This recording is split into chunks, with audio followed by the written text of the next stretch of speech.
उत्तर प्रदेश के उप मुख्यमंत्री केशव प्रसाद मौर्य ने समाजवादी पार्टी के प्रमुख अखिलेश यादव पर धार्मिक मुद्दों को लेकर जोरदार हमला बोला है।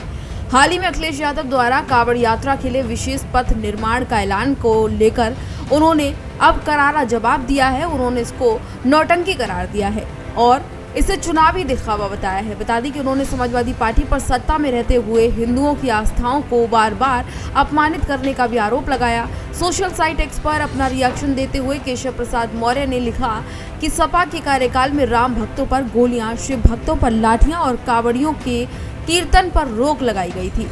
उन्होंने आरोप लगाया कि सपा सरकार ने नवरात्र और दिवाली जैसे पावन पर्वों पर बिजली कटौती करके अंधेरा किया, जबकि कब्रिस्तानों की बाउंड्री बनवाई, परंतु हिंदू समुदाय के शमशान घाटों की उपेक्षा की गई। बता दें कि केशव प्रसाद मौर्य अखिलेश यादव पर कई आरोप लगाते हुए नजर आए। इसके साथ ही केशव मौर्य ने अखिलेश यादव पर राम जन्मभूमि आंदोलन और मंदिर निर्माण के विरोध का भी आरोप लगाया।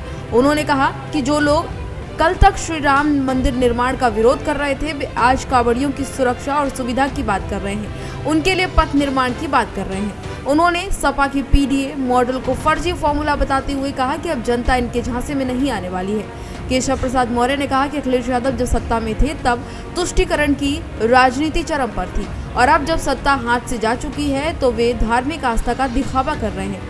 उन्होंने ये भी लिखा कि अखिलेश यादव अब सत्ता के वियोग में तड़फ रहे हैं और इसकी वजह से ही वो जनता को उनका दोहरा रवैया दिखा रहे हैं और जनता उनका दोहरा रवैया भली भांति समझ चुकी है।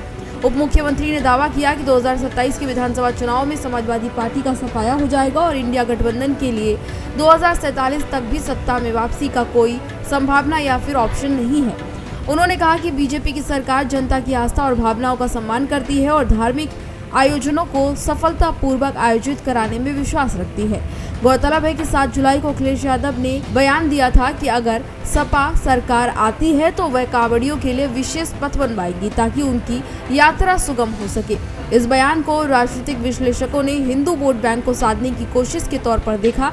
इसके साथ ही अखिलेश यादव ने यह आरोप भी बीजेपी पर लगाया कि बीजेपी ने धार्मिक आयोजनों में लोगों की आस्था के साथ विश्वासघात किया है। हालांकि केशव प्रसाद मौर्य ने इस बयान को पूरी तरह से खारिज कर दिया और उन्होंने इसे सपा की दोहरी नीति का उदाहरण बताया।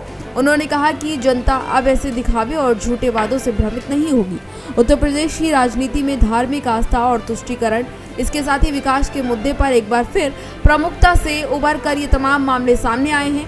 एक और अखिलेश यादव हिंदू धार्मिक यात्राओं और आयोजनों को लेकर अपनी प्रतिबद्धता जताने की कोशिश कर रहे हैं, वहीं दूसरी ओर बीजेपी के वरिष्ठ नेता उनके इरादों को पाखंड बता रहे हैं। आने वाले विधानसभा चुनावों से पहले दोनों दलों के बीच इस तरह की बयानबाजी संकेत देती है कि धर्म और राजनीति का समीकरण आने वाले समय में और भी अधिक तीखा होने वाला है, क्योंकि बिहार में तो चुनाव है ही और उसके साथ ही 2027 में उत्तर प्रदेश में भी चुनाव है और ऐसे में दोनों पार्टियां लगातार एक दूसरे को तमाम मुद्दों को लेकर घेरती नजर आ रही हैं। यही वजह है कि बीजेपी अक्सर समाजवादी पार्टी पर तंज कसती है और समाजवादी पार्टी भी अक्सर तमाम मुद्दों को लेकर बीजेपी को घेरती हुई नजर आती है। तो फिलहाल इस जानकारी में इतना ही। इसी तरह की तमाम और जानकारियों के लिए देखते रहिए भारत एक्सप्रेस यूपी।